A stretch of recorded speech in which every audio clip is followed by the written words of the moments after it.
बाबासाहेब उजगरे नाना व्यासपीठावर उपस्थित असलेले प्राथमिक शिक्षक संघाचे नेते आदरणीय भगवानरावजी पवार, घोगरे सर, सुनीलरावजी कुर्लेकर, बंडू काळे, या गावचे सरपंच विकास मुंडे, मारुती, सर्व शिक्षक वृंद, याच्यासाठी की मी बहुतांशी शिक्षकांची नावं मला पाठ आहेत, मी सगळ्यांची नावं घेऊ शकतो, परंतु चुकून एखादं नाव राहिलं तर राजकारणातला अनुभव लक्षात घेता चुकून राहिलेलं नाव महागात पडतं आणि मग त्यापेक्षा न घेतलेलं बरं. आणि म्हणून सगळे शिक्षक वृंद,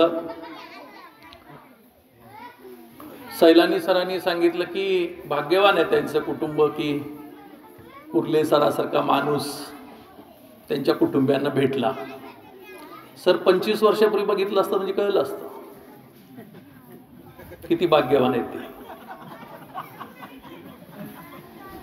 माझे एक मित्र होते डी.जी. शिंदे नावाचे, खरं म्हणजे त्यांची आठवण आली आज मला मुद्दाम. लई चांगला पोरगा तसा, आणि त्यांच्या टीम मधले हे सहकारी आहेत. म्हणजे मला प्राथमिक शिक्षक संघ कशामुळे माहीत झाला तर यांच्यामुळे माहीत झाला. म्हणजे तेव्हा ह्यांनी बीड पतसंस्थेची निवडणूक लढली होती सगळ्यांनी मिळून, आणि त्या निवडणुकीत मी यांना पाहिलं होतं आणि मला वाटायचं की काय व्हायचं या लोकांचं, सगळ्यांचं शिक्षकांचं. पण काय असतं की एखादा माणूस आयुष्यात असा भेटतो आणि त्या माणसाचं आयुष्य बदलून जातं. कुर्ले सर आज इथं जे आहेत त्याचं एकमेव कारण आहे भगवान श्रीकृष्ण. मला असं वाटतं या जगामध्ये असं एक नाव आहे कृष्ण की ज्याला पडत नाही कधीही प्रश्न, असं म्हटलं जातं.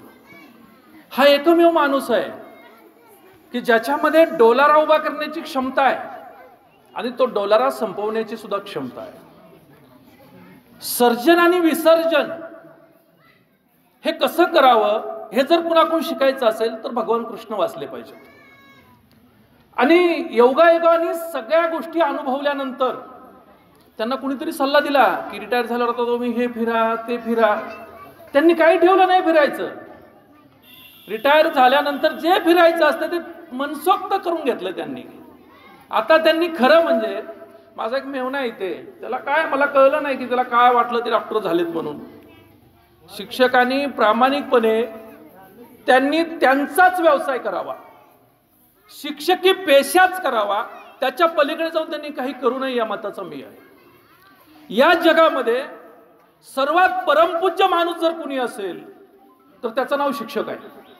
या जगामध्ये ज्याच्या पगाराबद्दल, भारतात सोडून द्या, पण जगामध्ये ज्याच्या पगाराबद्दल कधीही चर्चा होत नाही की त्याला एवढी सॅलरी काय, जगात सर्वात जास्त पगार घेणारा माणूस जर कुणी असेल तर प्राध्यापक आणि शिक्षक आहे. त्याचं कारण आहे की सगळं काही बिघडलं, सगळं काही डिस्टर्ब झालं तरी शिक्षक डिस्टर्ब नाही झाला पाहिजे. कारण तो जर झाला तर सगळी व्यवस्थाच खिळखिळी होऊ शकते, हे जगातल्या सगळ्या सत्ताधाऱ्यांना माहीत आहे. आणि म्हणून शिक्षकांनी, मी त्यांना, कुर्ले सरांना हे सांगेल की सर तुम्ही काय करू नका, ते काय वेट लॉस नॉन वेस काय करू नका, ते तुमच्याहून राहिलेलं नाही. तुम्ही स्वतः आनंदी कसं जगता येईल या प्रयत्नात राहा.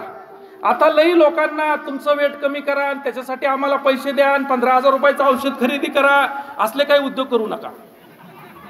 खरं सांगतो, प्रामाणिकपणे सांगतो, कारण आम्ही आता बघतोय हे जे, मला काही त्या धंद्याचं काही मला बोलायचं नाही, पण मला हे सांगायचं की तुम्ही तुमच्या व्यक्तिगत तुमच्याशी स्वतःशी प्रामाणिक राहून जगा. तुम्हाला हे फार काही करायची गरज पडणार नाही.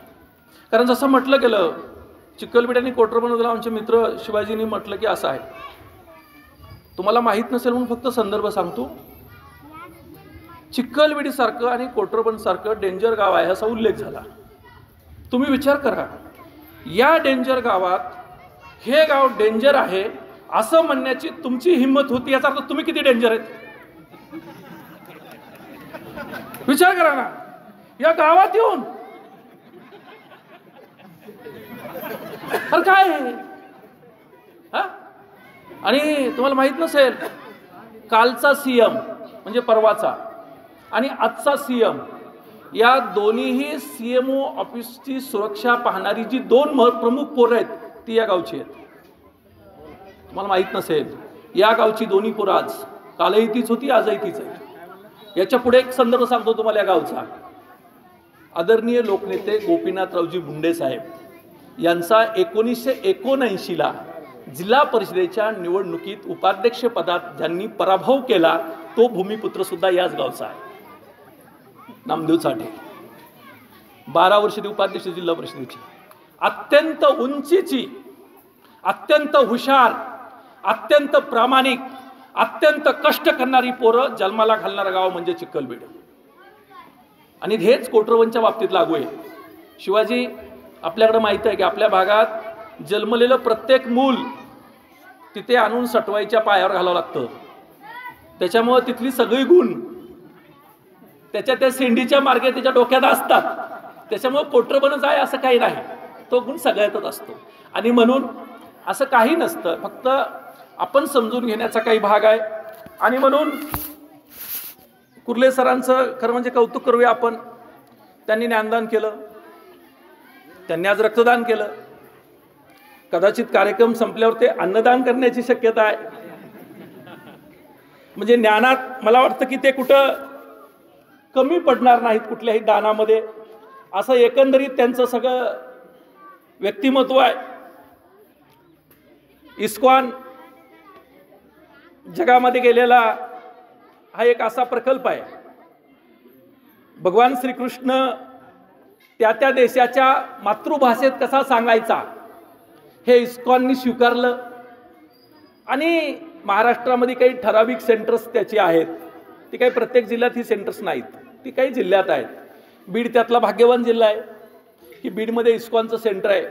आणि म्हणून जागतिक लेवलला इस्कॉनच्या दृष्टीनं बीड माहिती आहे. अशा इस्कॉनशी ते निगडीत आहेत. त्यांनी घरामध्ये श्रीकृष्णाचं जे वातावरण तयार केलं आहे, मला वाटतं की काय असतं की शेवटी वाल्याचा वाल्मिकी झाल्याचा इतिहास आपल्या सगळ्यांना माहीत आहे. त्याच्यामुळं या सगळ्या प्रवाहामध्ये, या सेवेमध्ये त्यांच्याकडून काही कदाचित झालंही असेल, परंतु ते पुढे शेवटी त्यांची समाप्ती कशी झाली. कारण शेवटी आपल्याकडे असं म्हणतात की आपल्याकडे जे उडवणीचा उल्लेख झाला की सरांनी सांगितलं आणि पेन्शन उडवणीला घेतली. सर, आपल्याकडे जन्मगावाला फारसं महत्त्व नसतं, तुम्ही जिथं थांबता त्या कर्मभूमीला महत्त्व असतं. म्हणजे पाथरीत साईबाबा जन्मले, लोकांना शिर्डी आठवते. ज्ञानदेव आपेगावला जन्मले, लोकांना आळंदी आठवते. विठ्ठल भगवान तिकडे कर्नाटकात जन्मले, लोकांना पंढरपूर आठवतं. म्हणजे तुमचा प्रवास कुठे थांबलाय त्या दिवशी तुमच्या पापपुण्याचा विचार होतो, तुमच्या कामाचा विचार होतो. आणि खरं म्हणजे या शिक्षकांसाठी आनंदाची गोष्ट अशी आहे त्यांच्यासाठी की त्यांची सही सलामत पेन्शन मंजूर झाली. हीच खरी सेवेतली सर्वात महत्त्वाची गोष्ट आहे. कारण आता बहुतांशी नोकऱ्यामध्ये सेवा चांगली संपेल अशी काही परिस्थिती नाही आहे. आणि चिखलबीडला हेडमास्तर याच्यासाठी टिकत नव्हता की बदलायची सोय होती. सभापतीला जाऊन भेटलं की बदलला जायचा, त्यांनी विनंती केली की बदलला जायचा. आता सरकारनं ती काही व्यवस्था ठेवली नाही. ऑनलाईनमध्ये कायद्यात बसलं तरच बदलला जाईल, नसता तो कितीही डेंजर असला तरी ते शांतच होईल, असं बी एक वातावरण आहे. आणि म्हणून सरकारचाही आभार मानलं पाहिजे या सगळ्या गोष्टीत. आणि म्हणून सर, तुम्ही चांगली सेवा केली. खरं म्हणजे आता शिक्षकाबद्दल मी फार वाईट यासाठी बोलत नाही, कारण देवाच्या केंद्रात लोकांना माहीत आहे की मग का बोलणार नाही शिक्षकाबद्दल. कारण त्यांनी जरी नाही सांगितलं तर माझी एक मेवणी समोर बसली आहे, ती मी जायच्या आधी सांगेल की शकुंतला म्हणेल की बघ ते तुझ्या नवऱ्यानं तर शिक्षकांना शिव्या घातल्या लगेच. त्याच्यामुळे प्रभा आणि शारदा सांगणार नाहीत, पण तिच्याकडून शक्यता नाकारता येत नाही. आणि म्हणून शिक्षकाबद्दल मला काही घरी गेलं की भांडण सुरू करायचं नाही. त्याच्यामुळे शिक्षकाबद्दल चांगलंच बोललं पाहिजे. ज्याच्या कार्यक्रमाला गेलो त्याचं कौतुक केलं पाहिजे. पण खरंच मला शिक्षकाबद्दल प्रचंड आदर आहे की मी इथपर्यंत जे आलो, माझ्यासारखा एक सामान्य कुटुंबातला पोरगा आज शिक्षकासमोर बोलू शकतो, शिक्षकांशी हितगुज करू शकतो, त्यांच्याशी संवाद करू शकतो, त्यांच्याबरोबर काही वैचारिक देवाणघेवाण करू शकतो. हे सगळं मला जिल्हा परिषदेच्या शाळेतल्या शिक्षकांनी शिकवलं आहे. म्हणजे संस्थेतल्या नाही, हे जिल्हा परिषद शाळेने शिकवलं आहे. आणि आजही जिल्हा परिषद शाळेमध्ये प्रचंड क्वालिटी आहे. गुणवत्ता दडलेली आहे. आजही जिल्हा परिषदेचे काही शाळा अशा आहेत वाड्या वस्तीवरच्या की तिथे प्रचंड गुणवत्ता असलेली मुलं त्यांनी घडवलीत. ठीक आहे, नोकरी करत असताना काही लोक असे काही लोक तसे असेल, शेवटी 100% काही असू शकत नाही. पण शिक्षकांना खरंच आम्हाला तुमच्यावर विश्वास आहे, कारण हा महाराष्ट्र हा देश कुठे घेऊन जायचा, कसल्या विचारांची माणसं तुम्ही देशाला देणार आहेत हे सगळं तुम्ही ठरवणार आहेत. कुर्ले सर, तुमच्या सेवा समाप्तीच्या आणि सेवा गौरवाच्या निमित्तानं खरं म्हणजे एक चिंतन या निमित्तानं झालं पाहिजे. शिक्षकांमध्ये तुमच्या खरं म्हणजे त्यांचा सुद्धा सेवा गौरव, त्यांची सेवा समाप्ती सुद्धा अशीच व्हावी. आपला सुद्धा कार्यक्रम असा व्हावा, आपल्या कार्यक्रमाला सुद्धा कुणीतरी यावं, आपल्याबद्दल कुणीतरी 4 शब्द कौतुकाची बोलावीत असं त्यांना सुद्धा वाटावं. इतकं चांगलं काम केलं पाहिजे. आपण आपल्या व्यवसायाशी आपल्या कामाशी प्रामाणिक राहिलं पाहिजे, कारण जी माणसं व्यवसायाशी आणि कामाशी प्रामाणिक राहतात त्यांचा कुणीतरी एक संरक्षण करता असतो. जसं सुनीलनं म्हटलं की ह्या सगळ्या गोष्टीमध्ये त्यांनी आम्हाला संरक्षण दिलं. मी फक्त जाताना तुमचा फार वेळ घेणार नाही, कारण संयोजक सगळ्यांना सांगत होती 2 मिनटं बोला 2 मिनटं बोला, आणि मी जर जास्त बोललो तर परत त्या कीर्तनाकारासारखं होऊ नये की कोण आणलं होतं बाबा या माणसाला विनाकारण, असं होऊ नये म्हणून मी फारसा काही तुमचा वेळ घेणार नाही. फक्त जाताना एक गोष्ट सांगतो, मी बहुतांशी अलीकडच्या काळात शिक्षकांच्या सेवा समाप्तीच्या कार्यक्रमाला जातो. त्याची 2 मुख्य कारणं अशी आहेत की एक कारण आहे की मी माझ्या भागातल्या लोकांशी संपर्कात येण्याचा माझा प्रयत्न आहे, हा एक कारण आहे त्याचं मुख्य. आणि दुसरं कारण असं आहे की नक्की काय चाललंय, म्हणजे सगळ्या प्रक्रियेमध्ये शिक्षणाच्या क्षेत्रामध्ये नक्की काय चाललंय हे आपल्याला कळलं पाहिजे. त्या लोकात आपण गेलं पाहिजे, त्यांच्याकडून आपल्यात काही दुरुस्त्या होत असतील तर आपण काही दुरुस्त्या करून घेतल्या पाहिजे. यासाठी खरं म्हणजे अलीकडच्या काळात मी परवाही एका चांगल्या मुख्याध्यापकाच्या समारंभाला गेलतो, तेव्हाही तीच गोष्ट ऐकली, म्हणून मी खरं म्हणजे खुलासा केला त्या गोष्टीचा की त्यांना मी असं सांगितलं की सर आता तुम्ही रिटायर झालात, बायका पोरांना घ्या, देशात फिरा, तीर्थयात्रा करा. मला वाटतं की खरं म्हणजे मधल्या ज्या सुट्ट्या आहेत दिवाळीच्या असतील उन्हाळ्याच्या असतील त्याच काळात हे सगळं फिरून घ्या देश वगैरे, कारण प्रत्येक गोष्ट टायमाला केलेली बरी असते. नाही तर मग तिकडं काय हॉटेल आहे काय डोंगर आहे असं काय आपलं होऊ नये, आणि आपण यायला उशीर केला की काय इकडे असं वाटू नये आपल्याला की आपला उशीर झाला की काय इकडे असं वाटू नये. त्यासाठी तो आनंद योग्य वेळेत घ्यावा एवढी विनंती करतो. जाता जाता फक्त एक भगवान श्रीकृष्णाची गोष्ट सांगतो, ती सुद्धा त्यांच्याशी कृष्णांचा संबंध आहे म्हणून ही गोष्ट सांगतो. एकदा भगवान श्रीकृष्ण आणि अर्जुन दोघं जण मिळून कुरुक्षेत्राची भूमी पाहायला गेले. कुरुक्षेत्राच्या युद्धाची तयारी सुरू झाली होती. ते पाहत होते की मैदानामध्ये कुठे झाडं आहेत का, कुठे दगडं आहेत का मोठी, ती युद्ध करताना काही अडचण तर ठरणार नाही ना. असे सगळं कुरुक्षेत्राच्या मैदानाची पाहणी करत असताना कृष्णाजवळ एक चिमणी आली आणि ती चिमणी कृष्णाला म्हणाली, कृष्णा हे तुझं जे चाललंय ते अन्यायकारी आहे. त्यांना आश्चर्य वाटलं. ते म्हणाले काय झालं? ते म्हणाले तुझ्या युद्धासाठी ही जी मोठी मोठी वृक्ष पाडली चाललीत त्या वृक्षामध्ये आमच्यासारख्या पक्ष्यांची कुटुंब आहेत आणि ती कुटुंब उद्ध्वस्त होत आहेत. कृष्ण म्हणाले की मी काही करू शकत नाही, हा नियतीचा खेळ आहे. ती म्हणाली बघ माझं जे काय चांगलं होणार आहे तुझ्यामुळे होणार आहे, माझं जे काय वाईट होणार आहे तुझ्यामुळे होणार आहे. मी सगळं तुझ्यावर सोडलंय. माझी लहान लहान पिलं आहेत त्या वृक्षावर, त्या खोप्यातून ती खाली पडतील आणि त्यांचं जर काही बरं वाईट झालं तर मी तुला माफ करणार नाही. आणि चिमणी उडून गेली.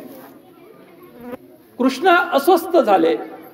त्यांनी विचार केला की चिमणीची ही जर मानसिकता असेल तर माणसांची काय मानसिकता असेल, कारण कुरुक्षेत्राचा काय परिणाम येणार आहे हे भगवान श्रीकृष्णाला माहित होतं.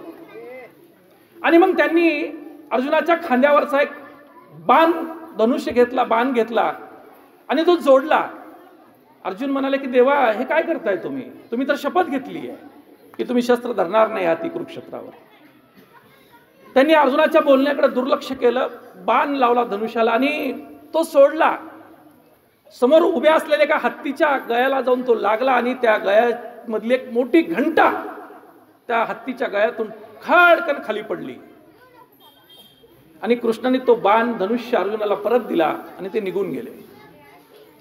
त्यानंतर आपल्या सगळ्याला माहिती आहे की कुरुक्षेत्रावर 18 दिवस युद्ध चाललं. प्रचंड माणसं रक्ताचा सडा पडला. जेव्हा शेवटच्या दिवशी भगवान श्रीकृष्ण कोण वाचलंय आणि कोण मेलंय पाहण्यासाठी त्या कुरुक्षेत्रावर फेरफटका मारत होते, त्यांचं लक्ष थोडं विचलित झालेलं होतं. ते काहीतरी शोधतायत असं वाटत होतं आणि अचानक ते त्या घंटीजवळ जाऊन उभा राहिले. त्यांनी ती घंटी उचलली. घंटीच्या खाली त्या चिमणीची 10-12 पिलं सुरक्षित होती. अर्जुनला धक्का बसला. ते कृष्णाला म्हणाले की भगवान हे कसं शक्य झालं. त्यांनी सांगितलं हे जर मी केलं नसतं तर येणाऱ्या पिढीनं मला माफ केलं नसतं. त्याचं कारण आहे की त्या चिमणीनं सर्व काही माझ्यावर सोडलं होतं. ती म्हणाली होती मी प्रयत्न केलाय. ती उद्या असं म्हणली पाहिजे प्रयत्नांती परमेश्वर भेटतो. आणि त्या प्रयत्नांती परमेश्वर भेटण्यासाठी, तिचा विश्वास दृढ होण्यासाठी की जो निरपराध आहे त्याला जगवण्यासाठी कुणीतरी येतो, हा विश्वास तिला देण्यासाठी मला हे करावं लागलं. लक्षात असू द्या, तुम्ही जेव्हा चांगलं काम करता, चांगला उपक्रम करता, स्वतःशी प्रामाणिक राहता, तेव्हा कुणीतरी तुमच्यावर लक्ष ठेवत असतं. प्रीतम नावाच्या एक लेखिका आहेत, अमृता प्रीतम म्हणून, त्यांचे वाक्य सांगतो जाताना फक्त. त्या असं म्हणतात, जोपर्यंत माझ्यावर विश्वास आहे तोपर्यंत लोक माझ्याबद्दल काय बोलतात यावर माझा विश्वास नाही. लक्षात असू द्या, तुमचा स्वतःचा विश्वास तुमच्यावर असला पाहिजे. तो विश्वास निर्माण करा. सर, तुमच्या भावी आयुष्याला एवढ्याच शुभेच्छा देतो की जीवनी नवतेज लाभो अंतरंगी भावना, शौर्य लाभो धैर्य लाभो मानवाच्या जीवना, सत्यम शिवम सुंदराची जिथे हो नित्य आराधना. शेवटी आपलेच हात, आपलीच कीर्ती घडवत असतात, आपलीच मूर्ती. मातीसाठी जगावं, मातीसाठी मरावं, बाया मातीलाही थोरं, तिला कसं विसरावं. जन्मलो आम्ही माती, किती होणार माती, खापराच्या दिव्यात कधी पेटणारा वाती. हा वात पेटवण्याचा विचार या निमित्तानं व्हावा. धन्यवाद. जय हिंद, जय महाराष्ट्र. धन्यवाद सर. अतिशय चांगल्या भाषेमध्ये आपण या ठिकाणी आपणबद्दल बोललात. या कार्यक्रमासाठी आवर्जून उपस्थित असलेले आम्हा जिल्हा परिषद शिक्षकांचे आशास्थान तसेच आमचे मार्गदर्शक आदरणीय अंगदजी मत्तेवाड सर यांचं या ठिकाणी आगमन झालेलं आहे. अंगदजी मत्तेवाड सरांचं स्वागत, तसेच बंकट काळे सरांचं स्वागत आदरणीय गडदे सरांच्या हस्ते होत आहे.